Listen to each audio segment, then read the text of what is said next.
Good morning, good afternoon, good evening, and welcome to another edition of the Jerusalem Center for Public Affairs War Room Update.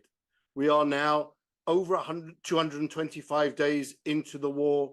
We're seeing a continuation of the fighting in Gaza, Israel developing the situation there, also into the Rafah area that had been much discussed for a long period of time. There's also activities in the northern Gaza Strip, which seemed to have been under Israeli control for a while, but then that was questioned when the Hamas forces seemed to regroup and re-establish their capabilities in the northern Gaza Strip, even firing some of their long-range rockets that remained in their capabilities. We weren't sure exactly where all of the rocket launchers were from the start, and clearly we haven't got to the situation where we have destroyed all of them. In the north, things are taking another turn for the worse, unfortunately, with Lebanon and Hezbollah.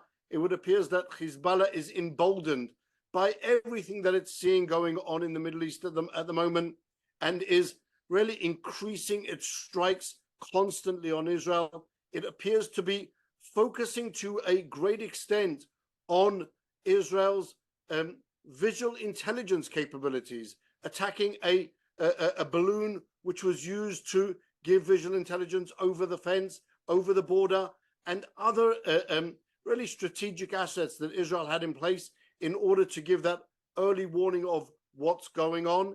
And that seems to be a focus of Hezbollah, also targeting Israel's Air Force capabilities on the ground, those air control systems, which we all know have been the subject of not a small amount of Hezbollah attention. Last week, we saw really the most substantial Hezbollah attack, over 70 rockets being fired towards Katsrin and that general area in the north, really expanding the scope of the conflict, not only to the border areas, but also further in. What appeared to be a attack drone used for the first time, or at least publicly known for the first time, where Hezbollah really infiltrated some 50 kilometers into Israel, already to the Golani Junction, and there employed a weapon that we hadn't yet seen used. In the meantime, the US, it would appear to be, the US administration appears to be holding talks with the Iranians in Oman. Where is that going? Where is all of that going? Today we're joined by Brigadier General in the Reserves, Yossi Kuperwasser, a fellow of the JCPA, a friend, I would like to say, and just someone who's been involved. He was the ex-head of the evaluation department in the IDF intelligence corps, someone who's been involved in analysis of the situation on the ground now for many, many years, and is going to try and help us walk through the different areas of conflict to tell us what's going on. Yossi, thanks for joining us. Thank you for having me. It's my pleasure. So, Yossi, let's start with the Gaza Strip. In the meantime, as I said in the opening, we're operating in the northern Gaza Strip. We've gone back to Judea. I'll touch on that in a second. We're operating in Rafah, which really that's where we'd stopped almost 2 months ago and refrained from moving into Rafah. Now, for the last week and a half, we've been operating Rafah, already uncovering tremendous Hamas strategic assets in the nature of tunnels as big as a motorway that joined or linked Gaza to Egypt, to Sinai, and many other terrorist capabilities that are being destroyed there. So let's talk a little bit about Rafah for a second. On the other hand, we've seen the Egyptians say, well, since Israel has taken control of the Rafah crossing and has taken it away from Hamas terrorists, we're no longer willing to allow humanitarian aid to flow into Gaza. It would appear the Egyptians really do have quite a lot to fear from Israel's activities in Gaza, in Rafah, Yossi. Well, yes, Rafah was a challenge, but I think we managed to find a way to deal with this challenge. And what we are seeing is growing strengths with which we are dealing with Rafah. More and more brigades are getting involved. I think by now we have 4 brigades operating in Rafah simultaneously, both in the eastern side of Rafah and some more closer to the center. And this allows us to take care of the Hamas terrorists that are still deployed over there and reveal some of the infrastructure and the underground facilities that the Hamas has over there that are so important for them to bring in their weapons and everything they need in order to keep operating inside Gaza. So this is a very important move. And we do it after we evacuated some 800,000 Palestinians who were living there, and everybody was worried that who knows what's going to happen to them. And does Israel have a plan to evacuate them and take care of them? Turns out that Israel did manage to help them leave the place before the operation started. And while the operation is moving forward, they evacuate the areas in which the fighting takes place. And so far, we didn't hear about major problems with the civilian population, which is very important because, as we are speaking, Prime Minister is Israel's Prime Minister Netanyahu is sitting with the National Security Advisor for the United States, Jake Sullivan. So this is a major matter that's being discussed. The Americans were all the way worried about what's going to happen to the civilians in Rafah. Try to convince us not to operate not to start a major operation in Rafah. I hope that Netanyahu is going to be able to convince Sullivan that not only such an operation is necessary, but it is doable without causing severe damage to civilians. And that is the case proven until now after about 4 weeks that we are operating in Rafah. I think that we have to remember at the same time that Rafah is very important in the context of defeating Hamas and in preventing Hamas from having the capability to rule Gaza, both militarily and from the civilian point of view. But it's not enough.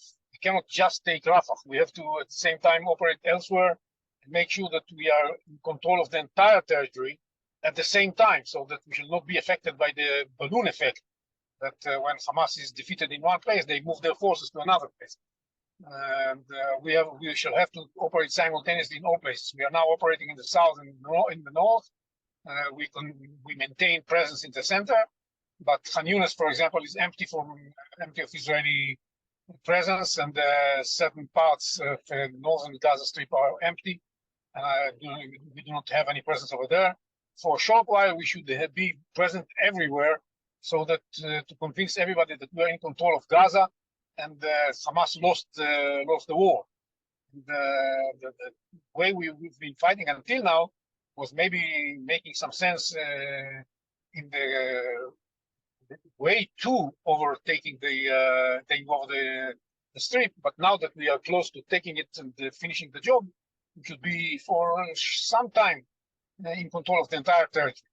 That's what we need to do right now. And after we finish with Rafah, simultaneously with finishing with Rafah, so that the people in Rafah will not be able to find refuge. I'm talking about the terrorists, of course, not about the civilians. And from the Egyptian side, what you mentioned is, the Egyptians are a little bit frustrated with all what's happening. First of all, they were afraid that Palestinians will move into Sinai. This didn't happen. We haven't seen any attempt on the Palestinians that were evacuated from Rafah to move south. And the Egyptians can be rest assured that this is not what's going to happen. But on the other hand, they are concerned that with the exposure of the tunnels, those huge tunnels, one has to see the pictures of these huge tunnels, the question marks about their involvement in the smuggling of arms into Gaza, or the way they were trying to prevent it, is questionable, and they have to give some answers to many questions that arise from what we see happening along the border. Anyhow, one lesson is clear. Israel has to control the border, has to control the entire Philadelphia corridor if we want to make sure that new weapons are not coming in.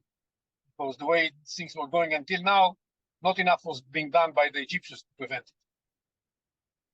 That's something definitely that we've seen all the way along this, the volatility of the Philadelphia corridor, the need really to control the corridor to prevent Hamas rearming and receiving more arms, both from Iran, from whoever else they were receiving arms along the way. There were reports already at the beginning that there were some arms that were seized in or as part of the October 7 massacre, had their origin even in North Korea. So we were seeing that use of the Philadelphia corridor to smuggle in not a small amount of arms, and the importance of that control, making sure that we do actually have the ability to say, well, we're now putting an end to that flow of arms, at least from the south. But as you said, Yossi, one of the subjects that was very much discussed was this Israeli ability to move the Palestinian population, move the Gazan population out of the way. And we have been quite successful in doing that in a relatively short time, with 800,000 people moving out of the way. That's something which really did hold us up for a long time, with a lot of US skepticism about that ability. That seems to be something which we could possibly have moved forward a little bit quicker with, in the understanding that the measures that we take and that Israel has implemented really defining each section within the Rafah area into smaller groupings seems to have worked very well. Yes, well, first of all, the time was used for developing the solutions for what's going to happen with the evacuated population, and there was time needed in order to prepare the safer areas in which they can find refuge now, and that did take time. We needed the time. Time was also needed in order to try. Yes, we failed, but at least we needed the time in order to try to gain some legitimacy for the operation in Rafah, because there was much resentment to have seen this operation going on by the American administration, and Israel needs to make sure that the Americans understand what we're doing. And we failed in this attempt. The Americans remained very concerned about this operation until the last moment, and eventually we just had to move with or without the American consent. Even though the American president still threatened to prevent the shipment of all kinds of necessary arms to Israel, we have decided to move forward, and we did the right thing by doing so, as we can see now. And I hope that we shall be able to put more pressure. I think the military demands that we should put more pressure in Rafah, not move gradually and cautiously as we do, but more decisively. And, I'm not sure that we need to do it more decisively. We do it with relatively enough decisiveness, in my mind, but maybe more is needed. Anyhow, what's extremely important is to make sure that we do the job in Rafah, take control of the city, dismantle the 4 battalions that Hamas has over there, and are able to control all of the territory simultaneously, so that we should be able to say we defeated Hamas. This is one part, a crucial part of our goals of the war, and this is necessary for 2 other purposes, at least, many more, but 2 main ones. One is to put pressure on Hamas in the context of the hostages deal. We have to make sure that Hamas understands that once we control all the territory, we shall be able eventually to get to Sinwar and to the rest of the leadership, and make sure that Hamas is not there. And secondly, this is essential for sending the message to the people of Gaza. If you want to move forward towards the day after, you have to be convinced that Hamas has been defeated. Second thing that you have to be convinced of is that Hamas is not coming back. That's why we have to stay there for a while, so that everybody in Gaza understands not only that Hamas has been defeated, but Hamas is not coming back. Then we shall be able to start worrying about the day after. The problematic issue in Israel is that instead of focusing on defeating Hamas, we are focusing on fighting each other about what's going to happen on the day after. There are not such critical differences of opinion, but small differences of opinion are used in order to fight each other and to destroy the so necessary unity and cohesion that we need in order to win the war. And that's really painful to see how we manage to cause damage to ourselves instead of focusing on finishing the mission that we have agreed upon, defeating Hamas and bringing back the hostages, and creating a situation from which under which Hamas will not be able to launch future attacks, Hamas or any other terror group, will not be able to launch future terror attacks against us. And, this is really frustrating. That seems to be part of that almost red herring, as it were, Yossi. So I believe that we now have to discuss even before we've managed to destroy Hamas and release and free all the hostages. We're now being forced into that discussion of, well, what will be in the day after? There isn't a day after. There's a year after, and there's a decade after. To put in place those building blocks to make sure that Gaza is denazified, that the education system changes.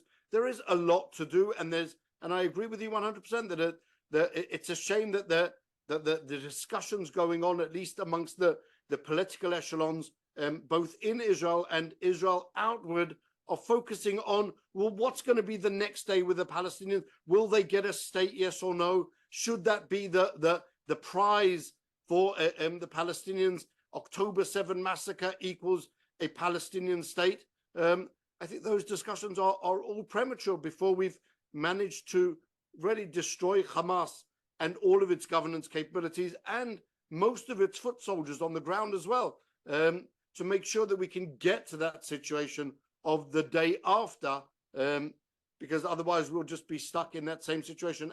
And so exactly on from there, Yossi, one of the other goals of the war was not only destroying Hamas and its governance capabilities, but also freeing the hostages. In the last few days, we've seen really a tremendous operation in Judea, in that northern area of the Gaza Strip. And then in that area, I'm not sure, I hope I don't breach the censor, the army censor on this case, whether it's been actually said where the bodies of 4 of the hostages who had been taken on October 7 were recovered on Friday. Walk us through a little bit of that, Yossi. As much as you can say, how does Israel get that information? How do we know to get to the point where we can identify the position of 4 bodies? We have forces operating on the ground in between the Hamas terrorists who are now back there operating. Explain, if you can, the complexities of that type of an operation. First of all, as far as I understand, they have not yet said, the government has not said where exactly those bodies were located. On top of the fact that they were located in the northern part of Gaza Strip.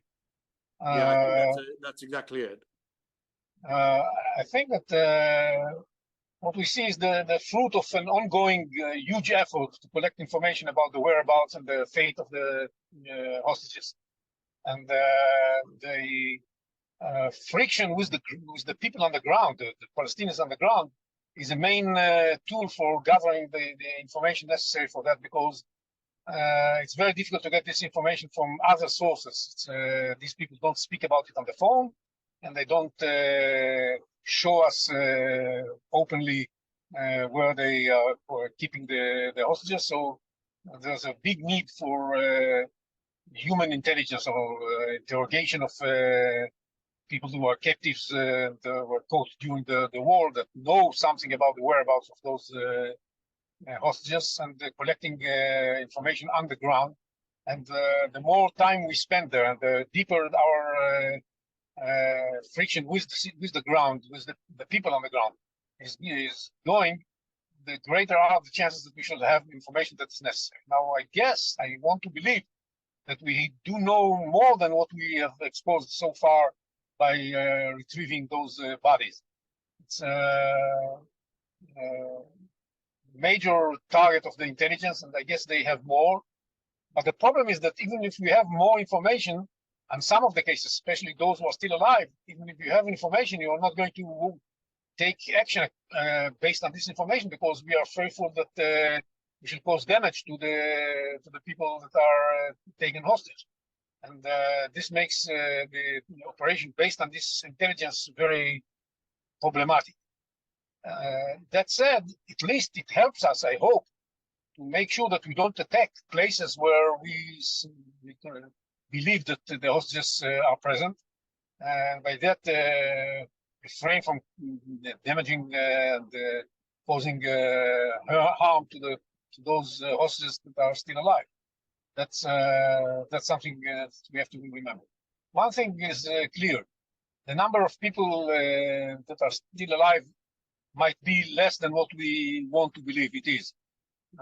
3 of the bodies that we have recovered on Friday were not known to be dead until we found their bodies.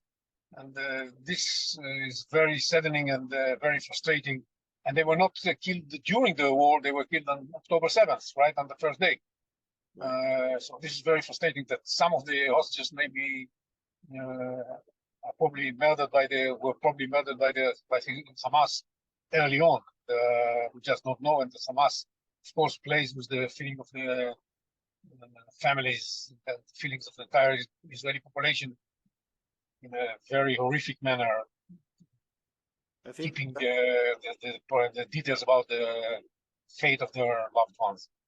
That really is, I think, part of the psychological warfare that's been going on, and that Hamas is conducting it against the Israeli population, against the families of the hostages.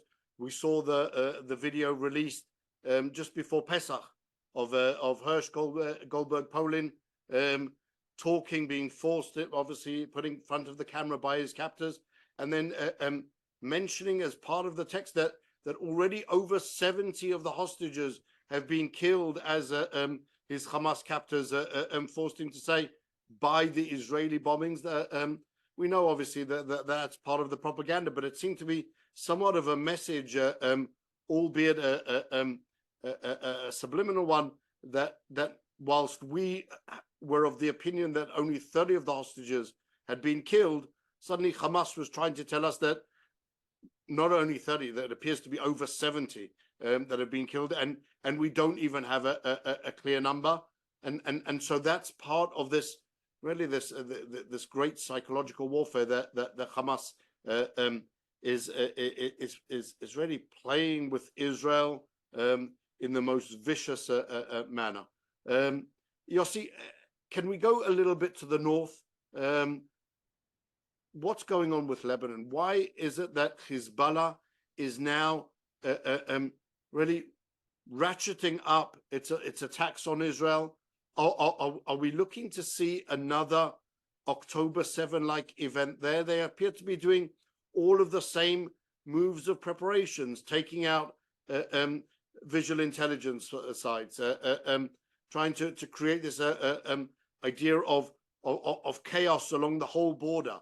Is this something that we're going to see there? We remember in 2018, Israel uncovered not a small number of attack tunnels that Hezbollah had dug from Lebanon into Israel. What's driving Hezbollah at the moment?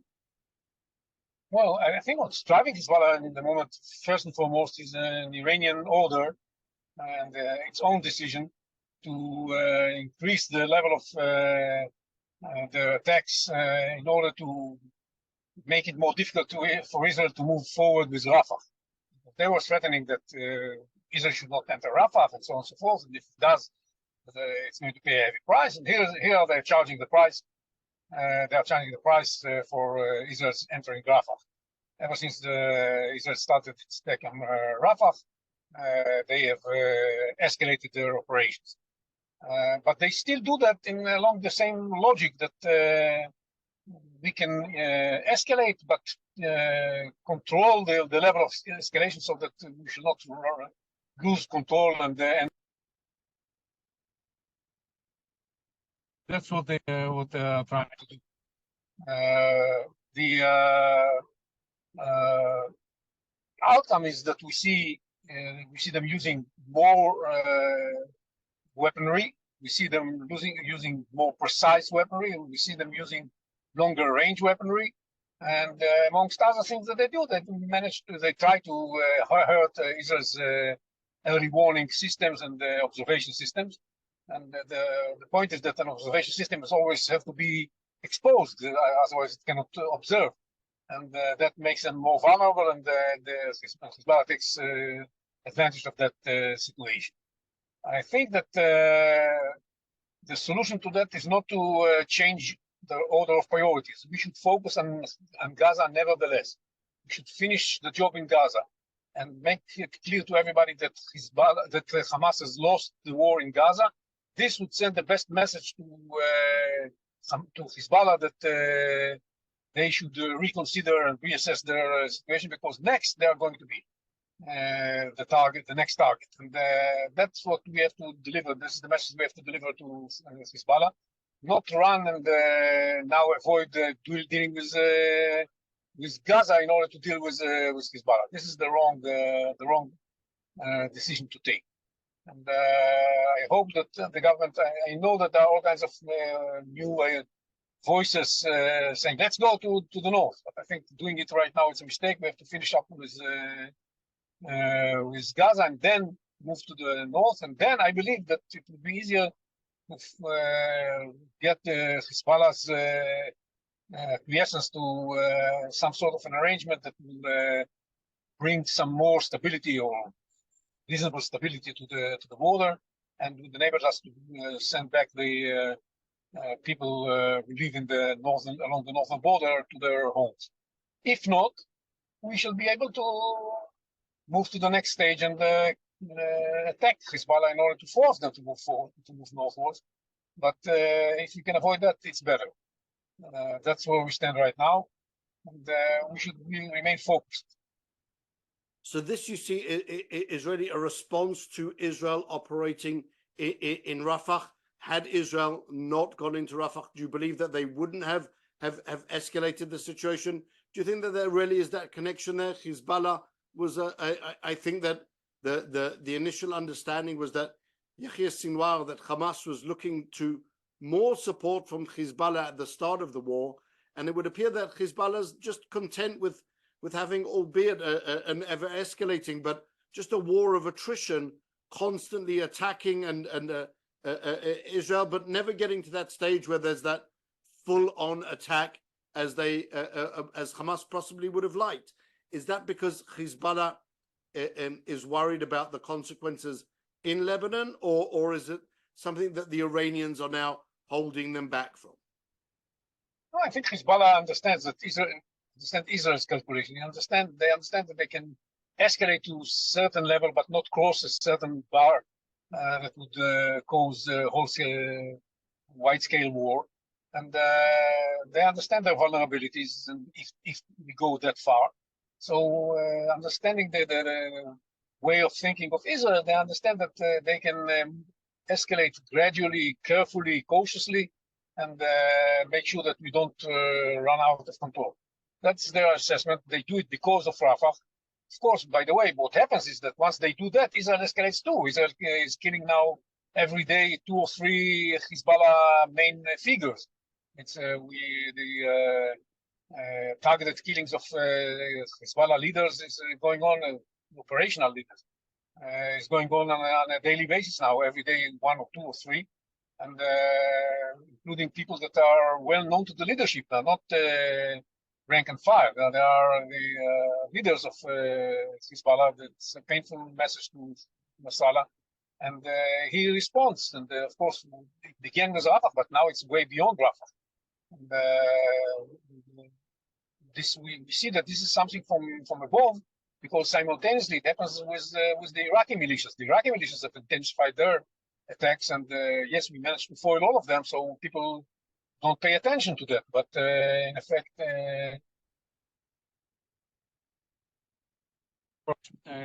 attacks from Iraq has been increased as well, and the activity of the Houthis has been increased as well. All of them work dance to the Iranian flute that tells them to intensify their operations. After the Iranians themselves did what they did on April 14th and realized that it's not a good idea, so now they're again trying to use the proxies more than they did until now.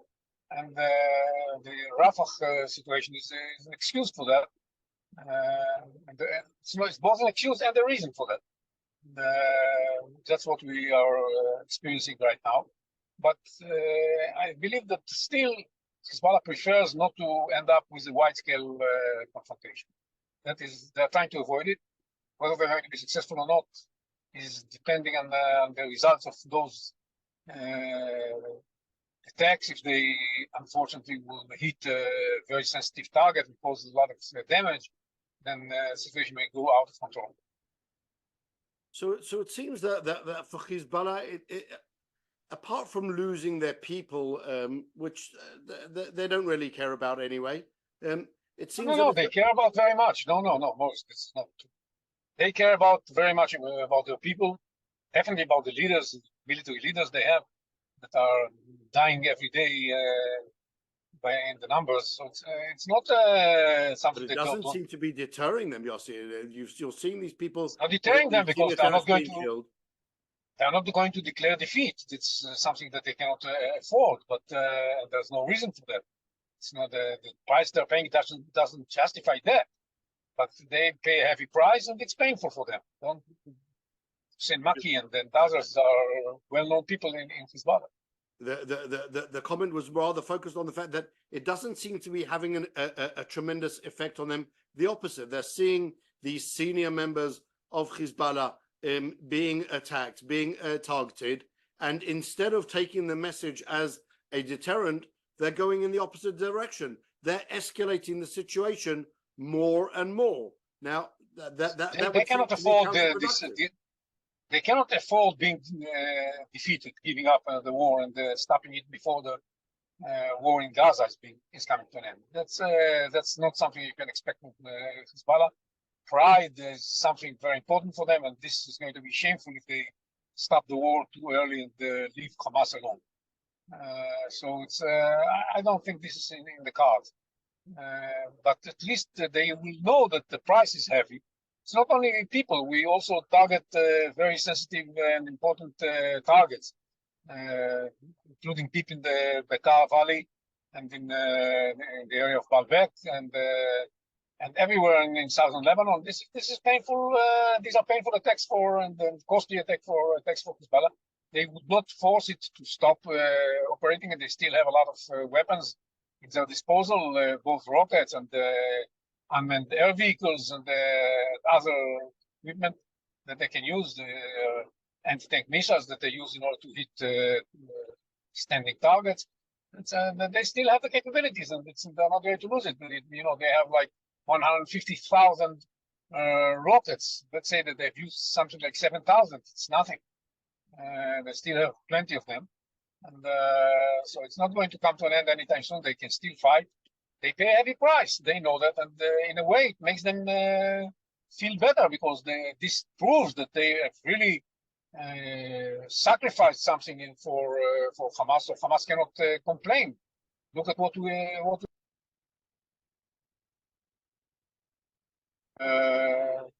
including senior figures. So it's you cannot complain about what we're doing, and that's very important for them. And at the same time, they avoid situation where all of Lebanon is coming up in flames. That's also important for them. So they try to walk the middle way, and we so far managed to do that.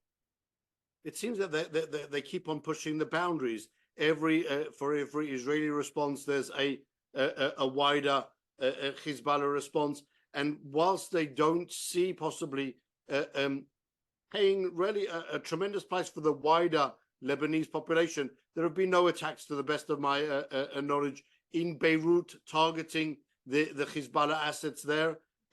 Is this something that Israel can really? There was one attack. There was one attack in Beirut that took Salah Harouri. But that was Hamas. It wasn't yes. Hezbollah. But it appears that if we wait for the end of the war in Gaza, that may be a long time. In the meantime, from Israel's north, there are some 80,000 people who have been evacuated and are living in suitcases around the country. Can Israel wait that time as Hezbollah pushes the boundaries more and more and more until it breaks the camel's back, as it were? No, we can wait. It's not recommendable to wait, but if necessary, we shall wait. We shall have to first finish off the job in Gaza. That's what's necessary. And we are making an effort to do that. We are working on it day and night. And I hope eventually we shall be able to say we finished the war in Gaza and control Gaza and control all of Gaza. And Hamas is not there. Hamas doesn't rule it, and Hamas doesn't have terror capabilities from Gaza. We are not yet there, but we are moving. We are getting there. It's going to take some more time. And patience is of essence in situations like that. We shouldn't put pressure on ourselves. We shouldn't put to ourselves all kinds of deadlines that are detached from reality. We have to start the education year on September 1st. Well, we would like to, but it's not written in the sky that we should have to do that. We shouldn't put to ourselves all kinds of deadlines. This is a long war, and it will take the time that is necessary in order to win it. We cannot say in advance how much time is necessary, because so many things developed as we move forward. We don't know all the details. So it's as time goes by, we find more and more things. Situation with Iran changes. Situation with the United States changes. We are getting closer and closer to the elections in the United States. This is going to have some impact on the way this war is going to be fought. It's the situation with Egypt is changing. The situation with the International Court in Court of Justice in the Hague is changing. It's, so many moving parts out there that to declare that by September 1st we should start the educational year in the north. We all hope so, but I think this is a little bit premature to come up with this statement. I think it's definitely quite optimistic to think that by then we will have been able to finish the war in Gaza, free the hostages, clear Gaza of all its terrorists, and then have already moved on to the north. As you say, I think it's quite a task that's being set. I don't know. You know, sometimes you put a lot of pressure and you see that nothing happens. It's frustrating. You put more pressure, and nothing happens. And then at a certain point of time, the accumulating pressure on your enemy makes him feel that he cannot sustain this war anymore and he has to give up. I don't know on what date we are going to find Sinwar and get rid of him and Mohammed, but once we do that, the entire war is going to look a little bit different. So then it can happen tomorrow. It can happen in a year. I don't know. So it's more complicated than we cannot say something about the future with certainty. It's a very complicated situation. What we know is what we have to do. We have to keep putting pressure on Hamas to finish the war in Gaza, take over Gaza, to make sure that everybody understands that Hamas has lost the war and that Hamas is not coming back. This will enable us to do what needs to be done in the north and present Hezbollah with a choice between diplomatic arrangement that is satisfactory for Israel's security or a war. And this will enable us to convince Hamas to release the hostages. These are things that how much time they take, you may never know. You know, I'm famous for saying before the war in 2000, the second intifada, that the second intifada is going to take 6 years. Well, this was based on an assessment we made in Central Command, how much time each way of the operation of Palestinians that we knew was going to develop, how much time each stage might take.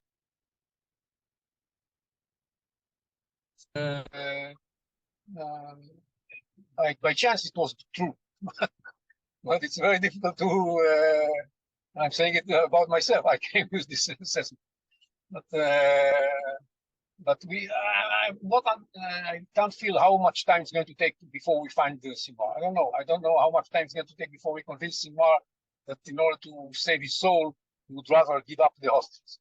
It's very difficult to say how much time is necessary for that, but I'm sure that more and more pressure will eventually bring out those results.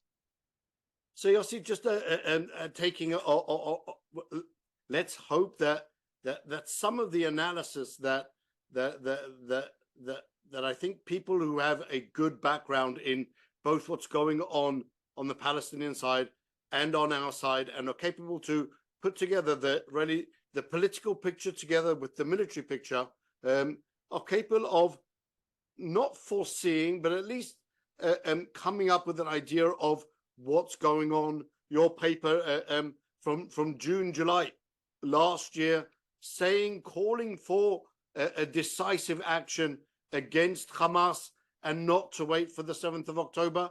I think some of these things, if people would have acted a little bit more on your advice, then we could have possibly saved not a small amount of lives. And on that subject, Iran, as as we see new reports from the International Atomic Energy Agency that Iran is again hiding part of its nuclear program, potentially opening new nuclear sites in Iran to develop, really to fulfill its goal of achieving military nuclear capabilities. Reports of US officials meeting indirectly with Iranian officials in Oman. Give us a little bit of an insight into what's going on there, Yossi. Well, what happens with Iran is really amazing. We had an opportunity in mid-April to see, on the one hand, how dangerous Iran is, how much instability it causes with this horrendous attack on Israel with 350 projectiles, missiles and drones. And we had at the same time an opportunity to see how vulnerable Iran is, how difficult it was for Iran to intercept the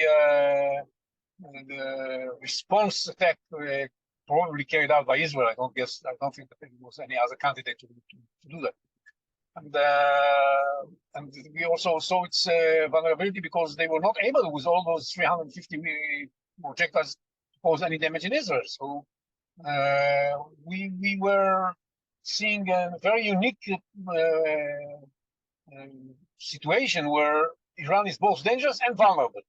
You would expect that something like that would call on the international community, especially when this is when parallel the IAEA is declaring that the situation is becoming more and more dangerous in respect to Iran nuclear project. And the Iranians themselves say that, well, we might change our commitment not to produce nuclear weapons, and maybe we already have nuclear weapons. All kinds of very dangerous declarations coming out of Tehran. Maybe not from the most important people in Iran, but some of them I'm not sure that are totally uncontrolled.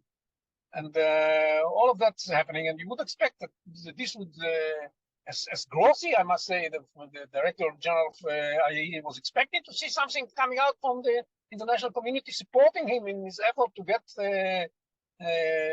Iran holding its nuclear project before they go to the bomb.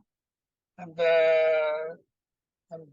the expectation to see some advantage taken from this situation by the international community, especially by the United States, was miserably proven wrong.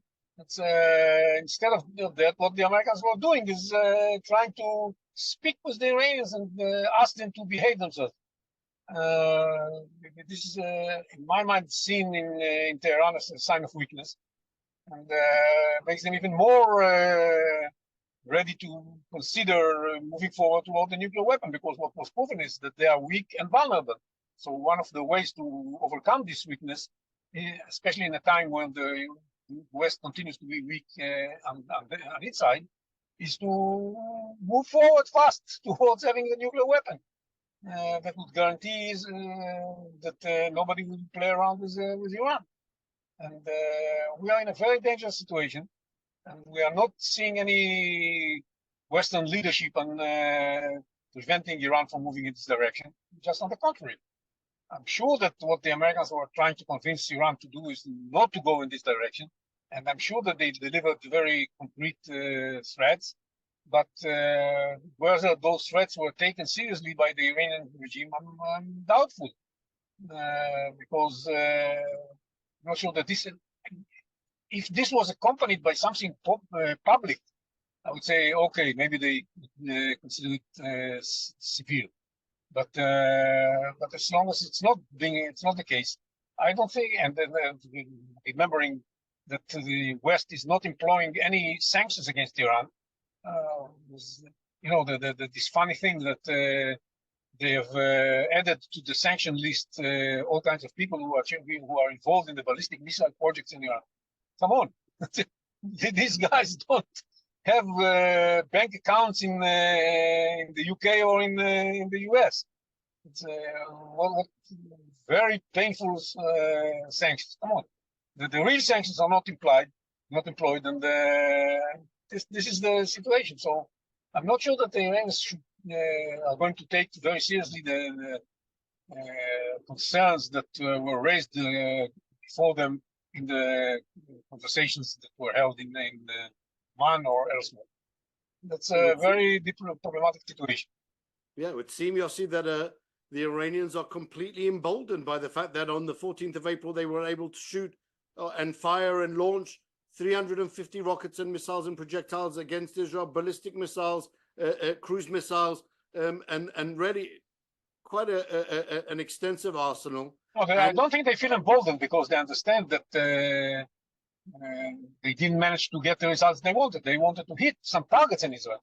That was not the case. So I'm not sure they feel emboldened, but they feel that they need more. They need better protection. They need more capabilities in order to hit Israel. And that's why I'm worried that they might consider moving to the bomb. They understand the problematic situation with that, because if they're going to be exposed and they're inside the threshold, they're going to be in a very problematic situation, especially after what happened on April 19th when they were attacked. It's not an easy decision to take for the Iranians, but I cannot rule out the possibility that they will decide that as long as they have an undecisive regime in administration in Washington, maybe this is the best time to do that before something changes. It would seem possibly. I would offer in Israel there's been a lot of discussion recently since the October 7 massacre on the idea of the Ifra Mistabra, looking at things from another point of view. Maybe it's possible that the Iranians said, well, we fired 350, launched 350 rockets, missiles, and everything against Israel. The response was both minimal from Israel and from the international community, and therefore the chances of invoking a more substantial response if we move closer towards nuclear capabilities are also limited. So why not? Why wouldn't they do that? Yeah, I agree with you. This devil's advocate approach is viable, and we have to consider it. That's what I'm saying. I'm worried about it. So we have to be prepared for that eventuality as well. It's a grave potential development. I think it's something that we're going to have to keep on watching and monitoring.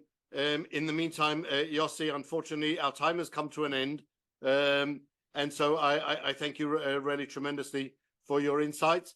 For our viewers, if you would like to go on to the JCPA website and click on the icon at the top, which is the YouTube icon, and subscribe to our YouTube channel. You can also find there the donation button, the donation icon, all tax deductible. And we would greatly appreciate any decision to partner with us in furthering the research and the analysis that we are trying to provide on the subject of Israel's national security and Israel's place in the wider Middle East. For now, thank you again, Yossi, for joining us, and we will see you again on Wednesday. Keep safe.